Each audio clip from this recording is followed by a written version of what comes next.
In this module, we're going to talk about the aspects of making good video online. So now, many of you, probably the biggest holdup that you've had in marketing and YouTube is this particular piece. It's actually making the video itself. So I'm going to show you some tools here, and I'm going to talk through some aspects of normal videos, which ones are doing well, and things that you need to think about when you're going about making your own video.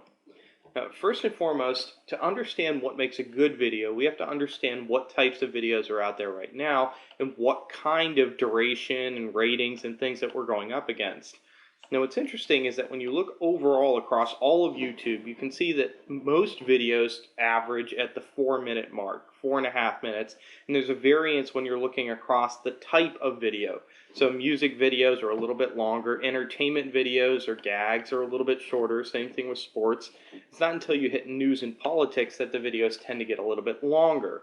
You don't see a huge variation in the rating, and there isn't a really big correlation between ratings and views, so it's not something I'd worry about. But you can look at the amount of comments that you see in news and politics. It's quite a bit higher versus overall. In entertainment versus sports. All of these things are interesting to us, and they tell us quite a bit about what works and what doesn't work. So look at the view count for sports as an example versus the overall. Sports gets a lot of views. Music gets a lot of views. So these are things to think about when you're A, targeting niches, and B, actually going about producing your own video. So let's talk about some of the basics. What's the first thing that you got to do? You have to understand that you're working with a very, very short audience. It's people who want to get in, get out, move to the next thing. So keep your videos short and sweet. In most cases, we're going to recommend 5 minutes or less, and we try to do that as much as possible. Now, there are situations where you can go longer. You can post how-to videos, you can post tutorials. In a lot of cases, these things will go well over 5 minutes. And of late, YouTube's actually lifted some aspects of their restrictions to say that you can run video over 15 minutes now. So that's not as much of an issue as it used to be. Also, when you're doing videos, things like screen capture, like I'm doing right now, you want to drop your resolution. Folks now have wide screens. They have really, really high resolutions. I would suggest dropping down to 1024 at the very least. A lot of times I've actually recorded in 800 by 600, but that really doesn't work in too many situations anymore.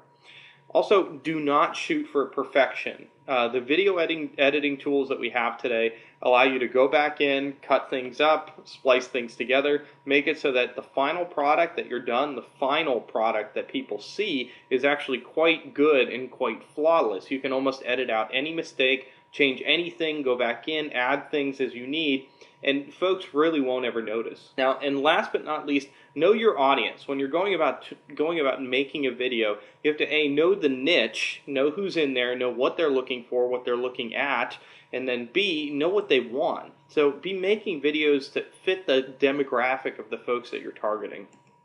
So what are some of the tools and the types of videos that we can do? The first one that I'm going to highlight, obviously, because it's the type of video that we use quite a bit, is screen capture. These are great for how-to type videos. These work really good for demonstration videos. These work really good for reviews. And some of the tools that we're going to highlight, and we're going to go through these specifically later on, are things like Jing Pro, Camtasia Studio, which I'm using right now, both of which there's a free version of Jing and a paid version. Camtasia is a paid program, and Cam Studio, which is an open source program, you can still find that out. All of these perform very similar functions, and they're different costs. Of course, that also means that they come with different feature sets. Now, as we talk about each one of these, I'll highlight how to use them, and we'll talk about some of the features and benefits of them versus the others. Now, then that also brings us to another set of videos, and I'm just going to call these as a bucket non-personal videos. These could be like screen capture, but instead of being screen capture, you're actually recording something with either a camera, a handheld camera, a webcam, whatever it might be. So you can hear your voice, you can see your hands, you can see a room that you're in, a house that you're in, a situation that you're in. So you could be recording a group of people, a demonstration, a riot, who knows what it might be. You're recording something, but you're not showing yourself. So they hear you, they see everything that you see, but your face isn't in the video. So it's non-personal, right?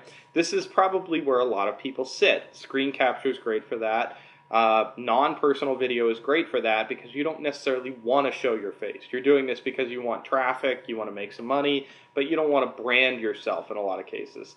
So this can be really good for things like product reviews or product demos. So we've built apps in the past as an example, and one of the best practices when you release an app is to shoot a video. So you've seen these on the Apple commercials with the hand scrolling through the app showing how it works. That's an example of a non-personal video. So you have a track over of a voice and then you have a video just showing somebody using the device. So these are really good videos, and you see a lot of videos that are like this.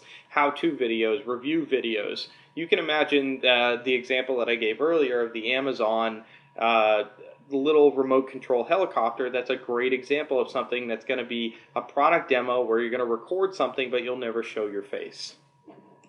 And then that, of course, also brings us to the set of videos that are personal. So your face is actually in the video. You see a lot of folks that do this that will show maybe screen capture, and then in the little corner they'll show their face talking, very much like a FaceTime type of situation, but it's branding at that point. So you want to put yourself out there. You want to establish a name for yourself. You want to be recognized. Now, this type of video also serves some of the similar purposes that the previous type, the non-personal type, did. You can do product reviews like that. So you'll see a lot of people doing product reviews, especially in the entertainment or the tech sector, where you're going through and actually reviewing the newest smartphone or the newest tablet or the newest computer or the newest gadget, whatever it might be, and you're the person and you're going to successively do more and more and more of these reviews. So in the fly fishing example that I gave earlier, maybe you want to establish yourself in the fly fishing industry as the name. So in that case, you would want to brand yourself. So you would want to get out there and you'd want to give an opinion piece, maybe. You want to give news about the sector. So it's not necessarily you're delivering content that's always about product. You're delivering content about your brand and establishing that.